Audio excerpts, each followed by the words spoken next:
You are listening to Inspired Caring with Michelle Magner, episode number 112.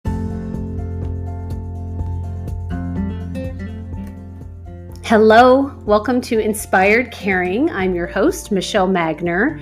If you are caring for an older family member, this is the podcast for you. Each week, I bring insight, tips, inspiration, and strategies to help you care for the people that you love without losing yourself along the way. Having cared for both of my grandmothers, I've helped manage everything from hospital stays, households full of belongings, to navigating senior living and end-of-life care.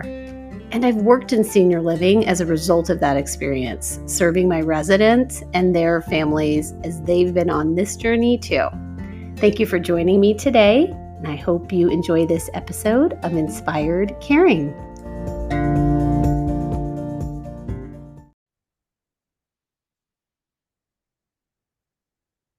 Okay, well, I would love to welcome Katie to the podcast. Hi, Katie. Good morning. Good morning. Today we are talking about rehabilitation or rehab at a skilled level. And Katie has been working in this field forever, a really long time, and is the perfect resource to help us get some questions answered. So we will dive right in. I'm so happy that you are here. And what is rehab? Let's start there. Sure.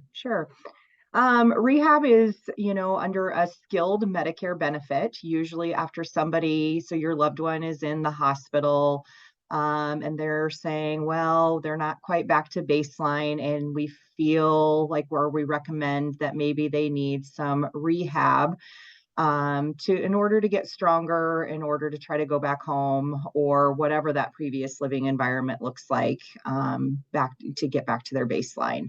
So in a nutshell, that's kind of what rehab looks like. Individuals will come to us, they'll receive physical therapy and occupational therapy and sometimes speech therapy to try to meet those goals, to work on strength, endurance, those activities of daily living, they say. So that'd be like dressing, grooming, bathing, feeding. And then if your loved one needs a speech component, that could be anywhere from they're having swallowing difficulties to even maybe some cognitive concerns that they maybe noticed in the hospital or maybe that you're noticing.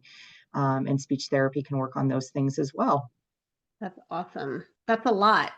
Yes. There's a lot that can go into. So it sounds like people, when they come, it's not that they come for one specific thing, that there are maybe multiple disciplines that are going to be seeing the person. Absolutely. Okay. And how do they get to you? How do they So, qualify to come to you? yeah. So Medicare guidelines state that somebody needs to be in the hospital for 3 midnights in order to qualify for skilled nursing.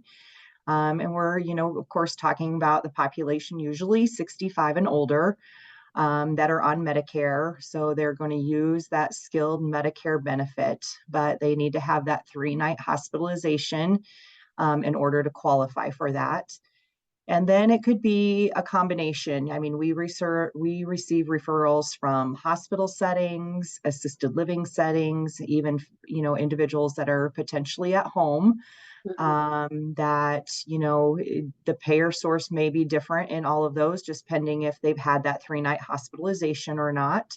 And we have a nurse liaison that will take those referrals and kind of knows, what the criteria is for skilled nursing, for rehab, then, and answer all those other logistical questions in regards to finances and have they met their 3-night qualifying stay and those sorts of things. So it sounds like even somebody who is at home and maybe has not been operating at their strongest could potentially qualify, but how would they? Because it makes sense to me that the hospital and nurse liaison would be connected. How would someone at home figure that out? Sure. If they have questions in regards to that, I always say, maybe start with your physician first, and say, this is kind of what's happening. Do you feel like a rehab stay might be beneficial? And if the physician says yes, I always say, you should reach out to a skilled nursing community Mhm. that provides rehab and ask those questions. They'll look at, has that loved one been in the hospital maybe in the last 30 days? They could potentially at that point then qualify to come under their skilled benefit or their Medicare benefit. And if not, then it doesn't mean that they can't admit to a rehab setting. It may just be more of a self-pay situation in order to do that. So That totally makes sense. I remember giving a tour to a gentleman once, and he said, I feel like my dad needs a nursing home. He's at home. And I said, oh, tell me more about what's going on. And he said, well, like a week ago, he was up and walking around and feeding himself. And like now he's pretty lethargic and not really eating and really just staying in bed. And I was like, oh, wait a minute. Like, which things we're change. that's yeah, right. Which we're talking about rehab, not a nursing home in this conversation. But it was that start with your primary doctor piece that made me think of that. Like if someone is at home and they're declining and you feel like, oh, maybe they need rehab, definitely start with their primary doctor and share what's going on because they maybe have an acute medical situation that needs attention. Absolutely. Yeah. So I mean, are people like being exercising like all day long in rehab? Like how often or how many hours a day? Sure. We usually, Medicare will historically cover about if they need each discipline, it would be, like up to an hour of physical therapy, up to an hour of occupational therapy, and up to an hour of physical therapy 5 days a week. So they could be getting potentially almost 3 hours of therapy a day. Okay. Depending on, they always do an assessment when somebody is first admitted, the therapy team, and they will kind of determine from that standpoint how many minutes or how many, you know, how long that those therapy sessions are going to be. As somebody that comes in who's very deconditioned and potentially, has a lot of medical things going on, and they're not, their endurance isn't, at that capacity yet, they're going to adjust accordingly to try to get the, and we'll work with them as much as they can. So, So it sounds like if someone is pretty incapacitated that they can start low and then kind of work their way up. correct. Yep. Yeah. Yep. Absolutely. Can people have visitors? Absolutely. Yes. We encourage visitors, family to visit. And usually we will, after they've been assessed by therapy, they try to kind of get a schedule in place. So then you can tell other family and friends, okay, they're going to have, therapy on these days at these times. And then, so you can, when you do visit, your friend or family member isn't in their therapy session, so they can get full benefit from that and then visit on outside of therapy. Perfect. And then what are people doing in between therapy? Like, are they just hanging out or what's Yeah. happening? Of course, we offer, 3 meals a day, and then as well, we have activities, and it just kind of is up to the individual if they're very social and they want to attend those activities. We highly encourage that.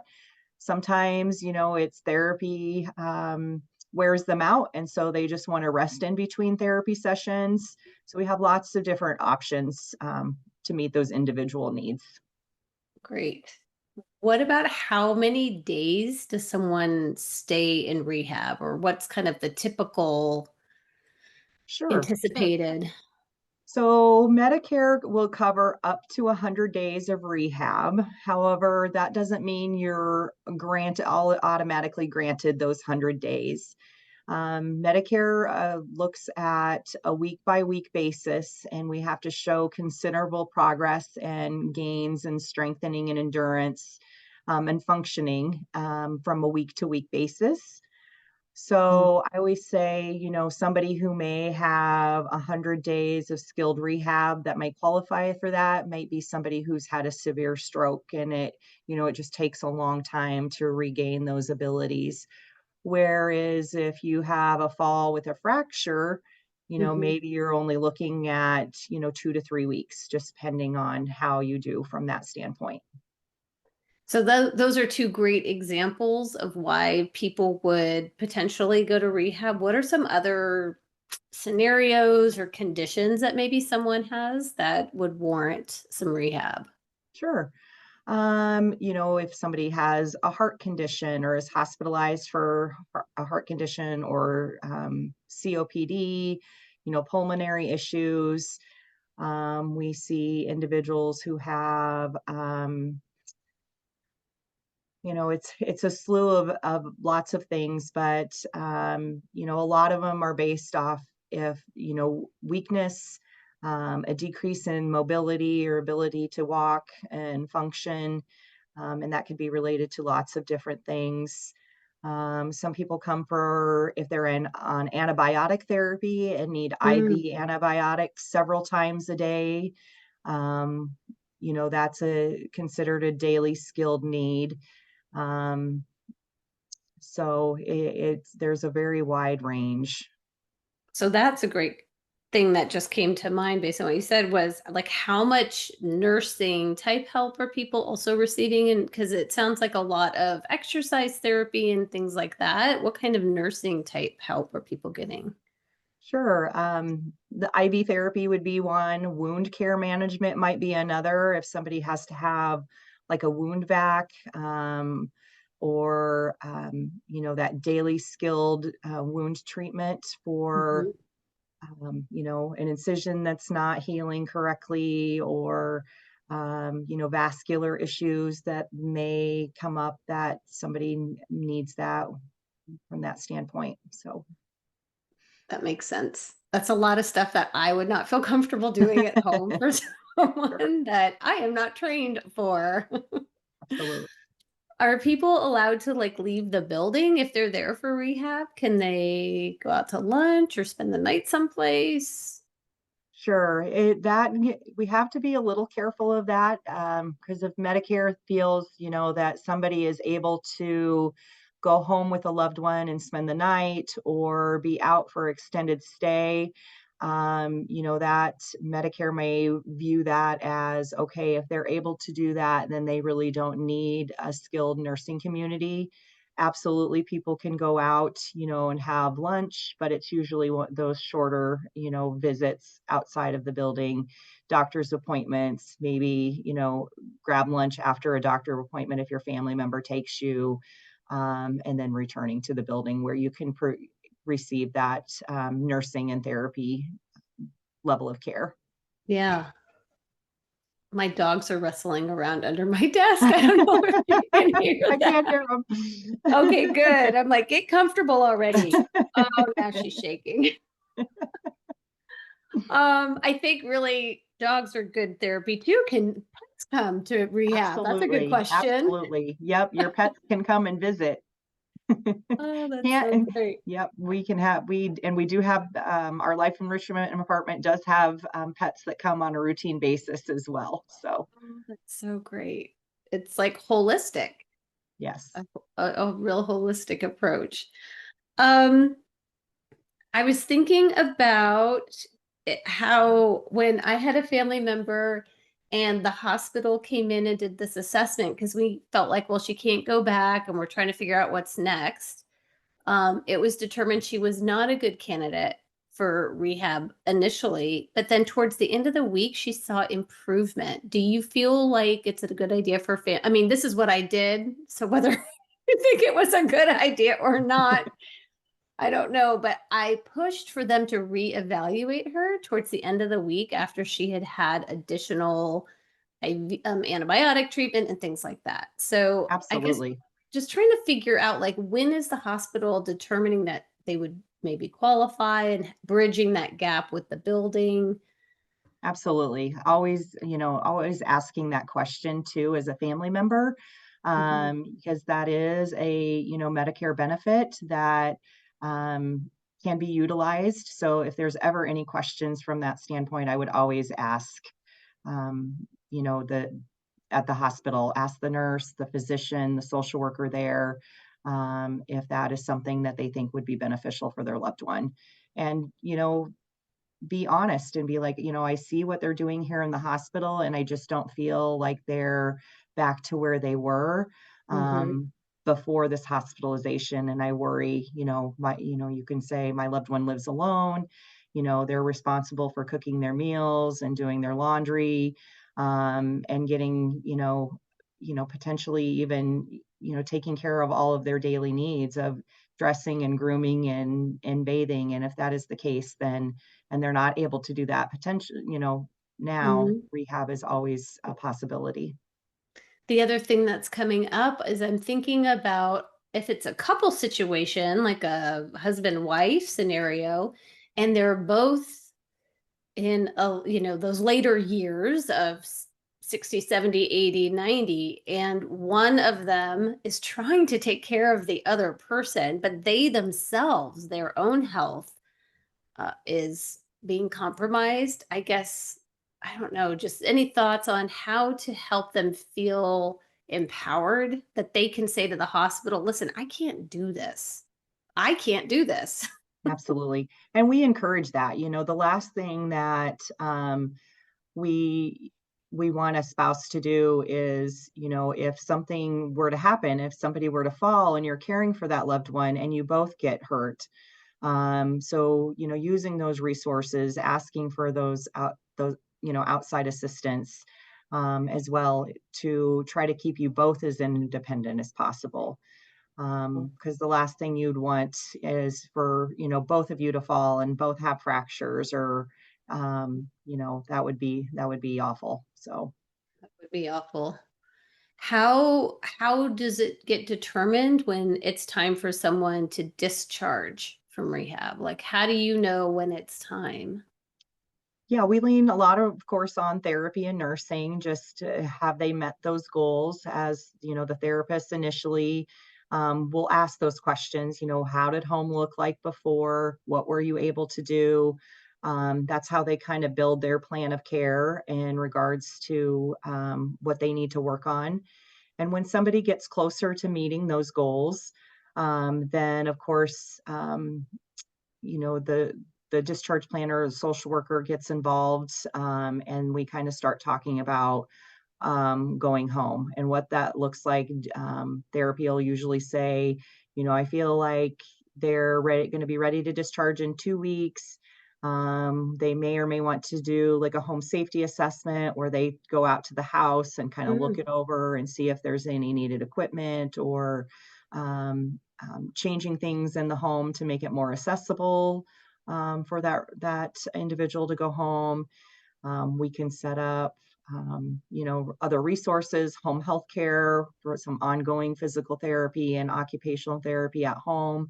It's going to mm. be, not as intense as what they've received in rehab, but therapy can continue to follow them, after they leave a facility and then discharge home as well.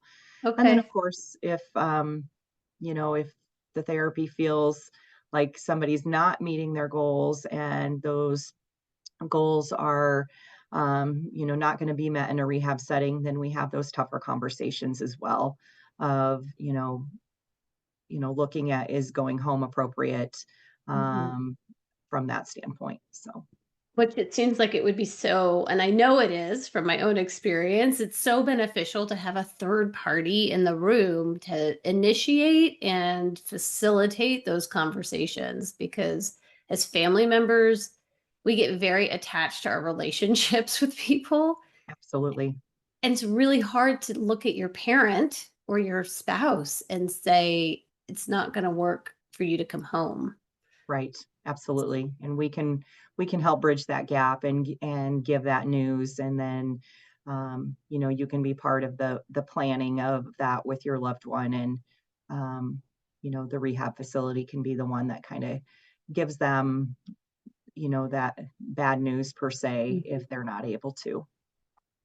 And it seems like you are very well resourced to know what is available in the area to at least move them in a direction, like Absolutely. about Yeah, resources at home there are or. lots of resources, anywhere from Meals on Wheels to hiring caregivers to come into the home. The a lot of individuals, will definitely be willing to have the home health care therapy because that is covered by Medicare, whereas, hiring help is not necessarily covered by it unless you have like a long-term care policy, those sorts of things. So yes, we can help guide families in what that looks like and what's available um, from, lots of different resources. Everybody has their own individual needs. It might be that this person lives alone and they might need an emergency pendant. So if they fall, they can hit their pendant and call, Mhm. emergency to um, clear up to needing somebody to be with them 24/7 and having, hired caregivers around the clock. So we can, um, the whole spectrum, we can kind of assist with that. Oh, great. Because people don't know what they don't know. And it's hard to know where to get going, where to find people. So it sounds like you're amazing in helping them with that. Can people come back to the building, to a rehab building for additional therapy? Like, Absolutely. You can do outpatient therapy. So after you've, discharged from your rehab stay, a lot of buildings do offer outpatient therapy, or there's, in your communities, there's probably a slew of other, outpatient therapy, physical therapies that, you could go to as well. That just usually takes a doctor's order to attend that, and then, transportation and to and from. That's for individuals who want to be a little bit more out and about in the community and don't have to be. If you do have therapy come to the house, you need to be in a homebound status. That's how your Medicare benefit covers that. okay. So, leaving the home for like doctor's appointments, I think they usually allow going to church and sometimes getting your hair cut, but that's about it. Wow. Don't ask me why. Those are the things that they've chosen. But if you don't want to be in that homebound status, and if you're able, to go out and about and eat with your friends and family, maybe go to the grocery store with a little bit of assistance, then outpatient therapy is an excellent thing to look into because then you don't have those restrictions. Okay. So I'm wondering if how much dementia is playing into people's ability to receive rehab or participate in it. Like if someone, because I'm aware, of course, that there are varying stages of a disease process and a dementia journey. Just I'm wondering if we can speak to if someone has a cognitive impairment or some dementia, would that prohibit them from receiving or doing any kind of rehab? It doesn't prohibit, but it does add, another layer onto the rehab potential sometimes. Individuals who have dementia, sometimes that new learning, we're teaching them or trying to teach them how to do things a little bit differently from their norm in order to potentially keep them safe. It Mm, could be, even using a walker that they're not used to using or some other sort of assistive device. And sometimes that new learning is difficult for individuals with dementia. So it does kind of, it depends on how advanced the dementia is. mhm. But yes, that can definitely play a role in that progression of progress of getting stronger and getting back to baseline. Sometimes if there's somebody with dementia and then they have a fall, um, sometimes physically they can get back to where they were, but maybe they've had a decline again because that's a traumatic event. and they may have had then a decline in their cognition, unfortunately. So Okay.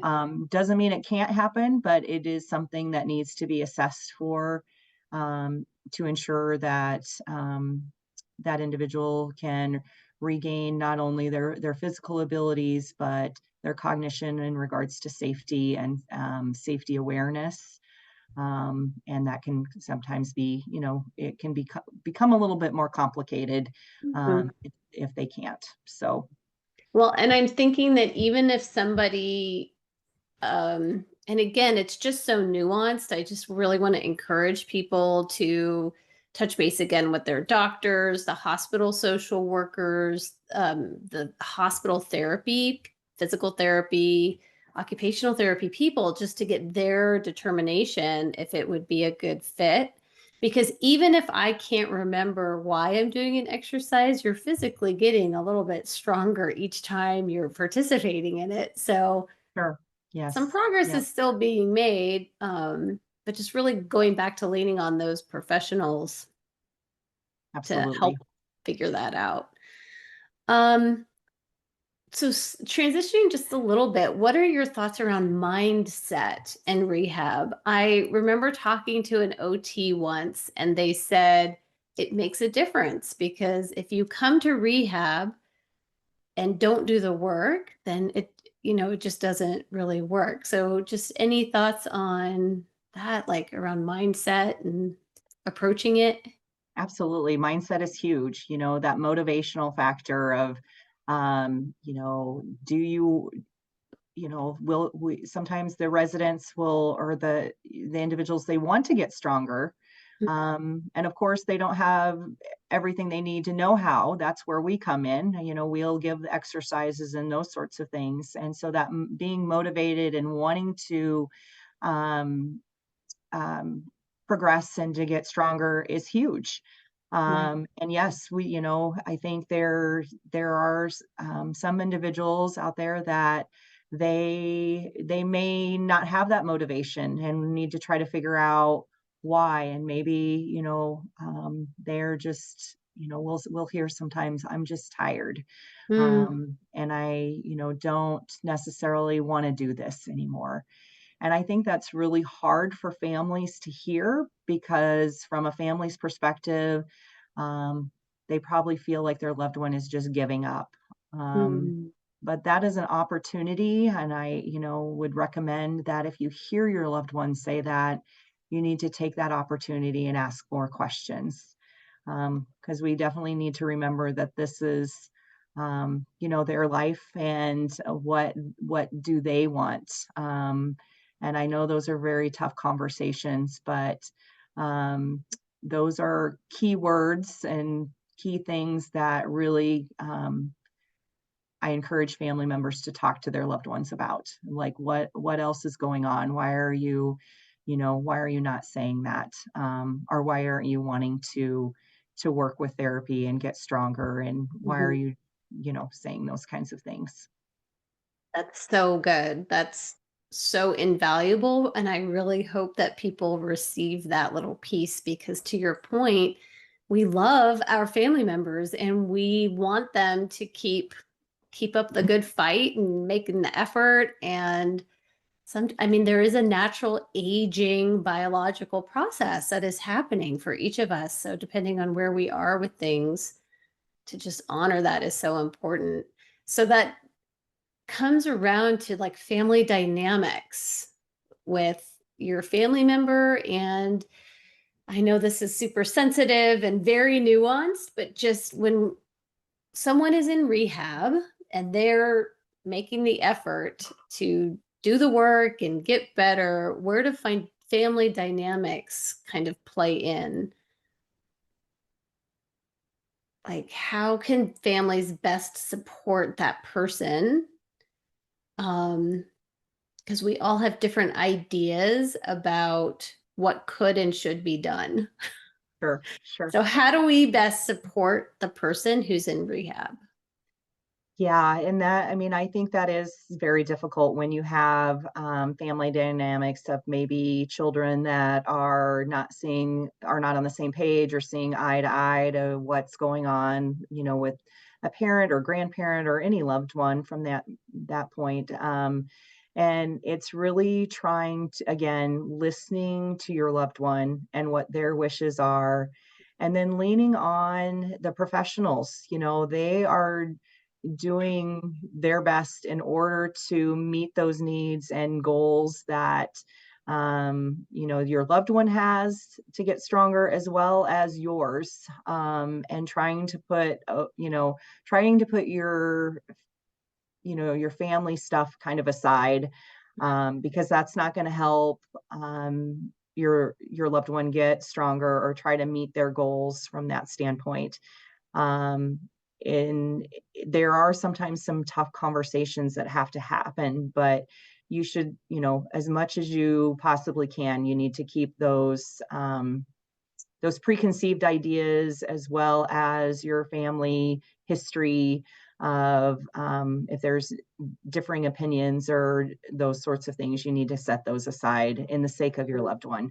Because yes, you may not agree, but you should agree that you both love, everyone loves the person that you're caring for, and they are the ones that should direct their own experience and their own journey. So good. So, can everybody just come in and talk to any medical person in the building, or is there a point person? How does that get determined?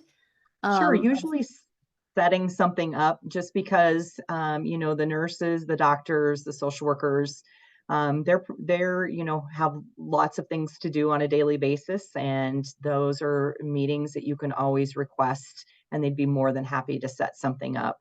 In a rehab setting, we try to set those up after somebody's been here for maybe 2 to 3 weeks, where we all sit down with the team and the family members, kind of discuss the progress, discuss what we're seeing.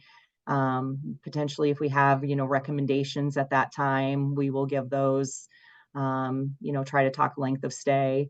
And that's also in the hospital setting too. You can always mm, request to meet with the social worker, meet with the doctor, to try to get your questions answered.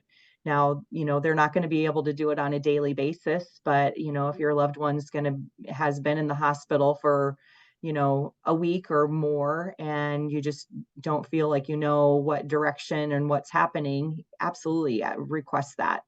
And in a rehab setting, it usually takes the team a week or two to kind of see how somebody's bouncing back from their hospitalization and how they're progressing. So that's why, you don't usually have more of a formal meeting up until that point, because we're trying to see how fast somebody's going to rehab and how they're doing. okay. Okay. And there tends to be a power of attorney involved, or some, Sometimes, not always. not all. Yep, definitely. We encourage everybody to have a power of attorney, living will, those sorts of things in a rehab setting. We can help you with those things. If you're admitting to us and you already have those documents, we usually request those, so we have them on our file as well. And then, of course, we ask, when somebody's admitting, like, who's the point person, of your family members, because we usually can't, again, we can't call every family member, and so we really rely on making one contact or one point person, and then that person kind of providing the information to everybody else. Perfect. This has been so helpful. So anything else that you can think of about setting someone up for success for a rehab stay? Anything that we haven't talked about or I'm missing, or just how can they be successful? Sure. I think, a lot of it is, um, expectations too, of if your loved one was struggling before the hospitalization and there were things that you were seeing, rehab may help with that, but it also, may not too. So just knowing and being aware of things prior to, we try to be miracle workers as much as possible. But if somebody was having some, if you were concerned about your loved ones, getting confused before their hospitalization, and then all of a sudden they have a fall and go to the hospital, yeah, like we may be able to help, get them physically strong and being, walking again. But that cognitive piece definitely may still be there, just the trauma of the fall and hospitalization. Things may be even a little worse now. And, dementia is it's a hard predictor. Some people are able to bounce back a little bit from that, but some people it's, kind of they've then lost that a little bit more ability from that standpoint. So it's ever changing and evolving, and just Yeah. kind of, yeah, Well, and I'm thinking anesthesia. I know that sometimes if somebody had to have had a surgery and they had anesthesia and then they come to rehab, like there's potential that that anesthesia is still working out of their system absolutely, as well, which is just another thing to note. So absolutely.